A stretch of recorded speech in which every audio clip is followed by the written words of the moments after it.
மகாத்மா காந்தி தேச தந்தையா, பாரத மாதாவோட மகனா அப்படிங்கிற டிபேட்டையே உருவாக்கி வச்சிருக்கு நடிகை கங்கனாவோட ஒரு போஸ்ட். சர்ச்சை நாயகியான கங்கனா இந்த முறை காந்தியை பத்தி பேசி காங்கிரஸையே கொந்தளிக்க வச்சிருக்காங்க.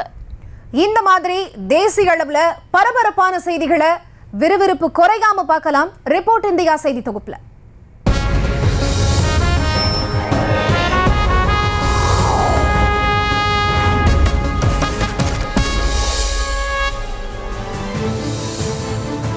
சாதி நமது அடிப்படை கட்டமைப்பில் இருக்கிறது என்றும் சாதிவாரி கணக்கெடுப்பு நடத்த வேண்டியது அவசியம் எனவும் காங்கிரஸ் பொதுச் செயலாளர் ஜெய்ராம் ரமேஷ் தெரிவித்திருக்கிறார். நாடு முழுவதும் சாதிவாரி கணக்கெடுப்பு நடத்தப்பட வேண்டும் என காங்கிரஸ் உள்ளிட்ட கட்சிகள் தொடர்ந்து வலியுறுத்தி வருகின்றன. இந்த நிலையில் இதுகுறித்து பேசியிருக்கும் ஜெய்ராம் ரமேஷ், சாதிவாரி கணக்கெடுப்பு நடத்த வேண்டும் என்று கேட்பதற்கு பெயர் சாதி வெறியா? அரசியல் அமைப்பை காக்க வேண்டும் என்று கூறினால் அது சாதி வெறியா என கேள்வி எழுப்பினர். மேலும் சாதி என்பது பல நூற்றாண்டுகளாக நமது அடிப்படை கட்டமைப்பிலேயே இருக்கிறது என்பதால் சாதிவாரி கணக்கெடுப்பு நடத்த வேண்டியது மிகவும் அவசியமானது என கூறினார்.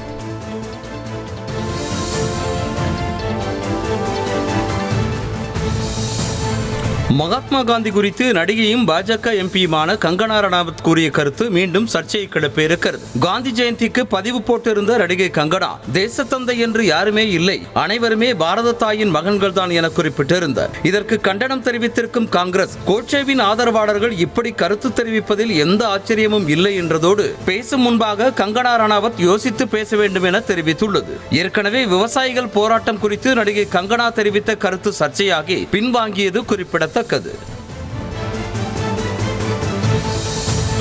பாரிஸ் ஒலிம்பிக் தோல்விக்கு பிறகு பிரதமர் மோடியின் அழைப்பை ஏற்க மறுத்தது ஏன் என முன்னாள் மல்யுத்த வீராங்கனை வினேஷ் போகத் விளக்கம் அளித்திருக்கிறார். அதில் நிஜமான அக்கறையோடு அழைத்திருந்தால் நிச்சயமாக பேசியிருப்பேன் என்று தெரிவித்திருக்கும் வினேஷ் போகத், பிரதமரிடம் பேச சில நிபந்தனைகளை விதித்ததாகவும் கூறினார். அதில் தன்னுடைய அணியினர் யாரும் அருகில் இருக்கக்கூடாது என்றும், பிரதமர் சார்பில் 2 நபர்கள் உரையாடலை பதிவு செய்து சமூக வலைதளங்களில் பதிவிடுவதாக கூறியதாகவும் தெரிவித்திருக்கிறார்.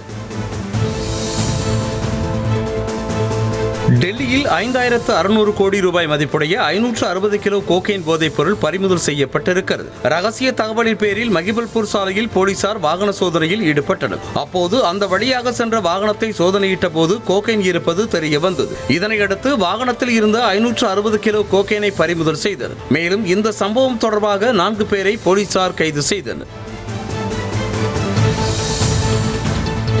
அழகான பெண்கள் விவசாயியின் மகனை திருமணம் செய்து கொள்ள மாட்டார்கள் என மகாராஷ்டிரா எம்எல்ஏ பேசியது கொந்தளிப்பை ஏற்படுத்தி இருக்கிறது. அமராவதியில் நடைபெற்ற பொதுக்கூட்டத்தில் பேசிய ஏக்நாத் ஷிண்டே அணி எம்எல்ஏ தேவேந்திர புயார் பெண்களை வகைப்படுத்தி பேசிய வீடியோ வைரலானது. தோற்றத்தின் அடிப்படையில் வகைப்படுத்தி பேசிய தேவேந்திர புயருக்கு காங்கிரஸ் உள்ளிட்ட எதிர்க்கட்சிகள் கடும் கண்டனம் தெரிவித்துள்ளன. குறிப்பாக காங்கிரஸ் மாநில தலைவர் வெளியிட்டிருக்கும் பதிவில் தேவேந்திர புயர் கருத்துக்கு சமூகம் தக்க பாடம் கற்பிக்கும் என தெரிவித்திருக்கிறார்.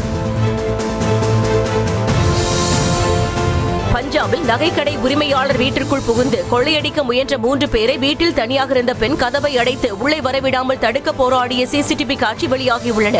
நகை வியாபாரியான ஜக்ஜீத் சிங் வெளியே சென்ற நிலையில் 2 குழந்தைகளுடன் அவருடைய மனைவி மன்தீப் கபூர் வீட்டில் இருந்தார். அப்போது வீட்டிற்குள் 3 கொள்ளையர்கள் புகுந்து கொள்ளையடிக்க முயன்ற நிலையில் மன்தீப் கபூர் தனியாக போராடி அவர்களை உள்ளே விடாமல் தடுத்து கதவை மூடினார். இதையடுத்து கொள்ளையர்கள் அங்கிருந்து தப்பிச் சென்றனர்.